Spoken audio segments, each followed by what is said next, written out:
Hello, I am Rhonda Poteet and I am one of the creators of Out of the Thistle. And I just wanted to talk to you today a little bit about what makes our products different. In a lot of our listings, we use the phrases felting or fulling. The actual technical term for what we do is fulling. Felting is more commonly used with different types of wool products, and I just wanted to kind of differentiate what it is that we do and what it is that the majority of other people create. So the first one, the most common one that I have heard, is needle felting. I see it a lot, and there's beautiful items made from it, but it's not what we do. Basically, they take loose wool, just raw wool unspun, and they take a needle that has a bunch of hooks on it, and they shape it into, animals, all kinds of things, and it's awesome, but it's not something that we do. I have actually never done it. That needle kind of scares me, but we don't do that. We don't shape it with the raw wool. Another type is using felt sheets. Basically, you can cut this out and sew it together, cut out shapes and sew them. There's nicer felt sheets than this. This is just like a standard, run-of-the-mill, but we don't do that either. We don't have seams on our products that may eventually be compromised. We're not comfortable with having seams. For us, the durable part of it is making the least amount of possible items that may be, eventually compromised, a seam being torn, anything like that. We just kind of want to decrease those possibilities. So what we do is we actually take an item and knit it or crochet.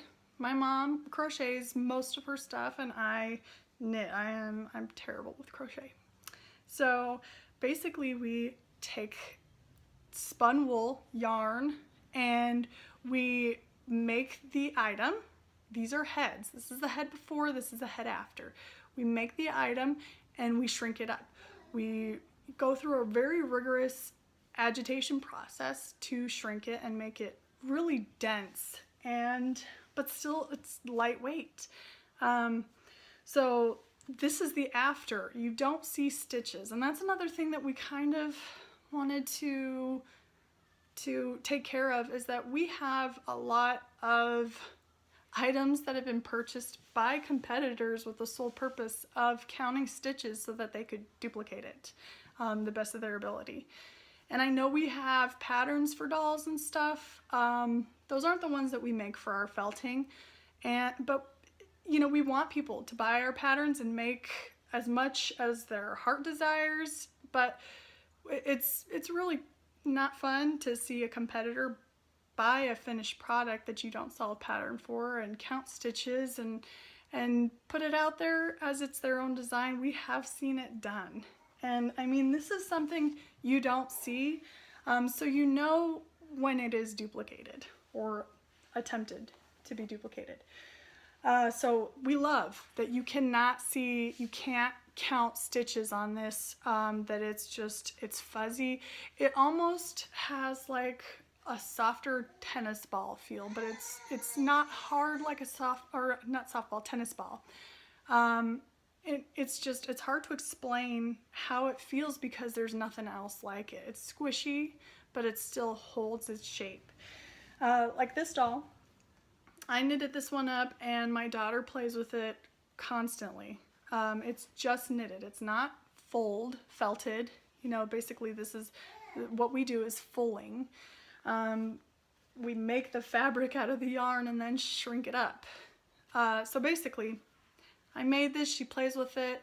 The head gets misshapen and the arms do. It's just, with a lot of use, things get,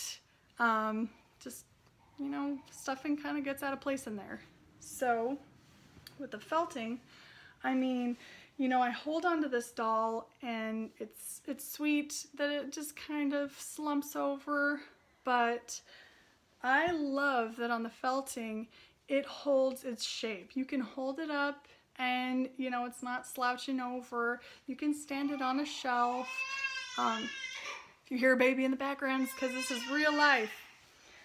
And, you know, my mom makes incredible things that you can't see the stitches at all. I have a long way to go on the felting, but she has it perfected. And this item, she used 3 different wools. It's just, and it's something that we're not going to readily give the information on. It took a long time to get to this point because wools are not created equally. They don't shrink up the same. They don't shrink up proportionally. Like you knit a doll and you think, oh, I can agitate this up and it's just going to shrink down perfectly. It doesn't happen that way. There's different techniques that you have to use in making the doll even before you shrink it down. And you can't just throw it into a bucket of water and think it's gonna just proportionally go down. It doesn't work that way.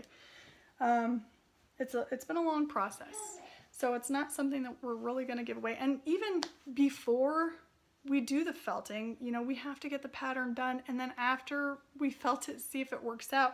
And there have been so many trial and error attempts that, you know, you make one and then you felt it and see how it looks and you see where it needs adjusting and how to adjust it. It takes a long time. It's not something that we're just gonna share the information on so easily, just because it is something that you don't see. It's something that we worked really hard for, and it's something that it's durable, and we're pretty proud of it. You know, there's no seams on this. There's nothing to be compromised in the future. It's gonna hold its shape. Your kids can play with it, their kids can play with it, and it's something that will just last through the years. And it's all natural, it's wool, it's something that we've worked hard for, and we feel like we're happy with the end result. It can't be mass produced. And it's, you know, it's not like a bear that can be cut out of fabric and sewn together. It's something that we have to make with our own hands, that we do the whole process ourselves. So that's it. Basically, this is our fulling explanation. This is why we do what we do. And if you have any questions, you know, you can email us, but again, we won't be giving away secrets, not anytime soon. It's just something you really have to work for. It's a lot of work. So thanks for listening in, and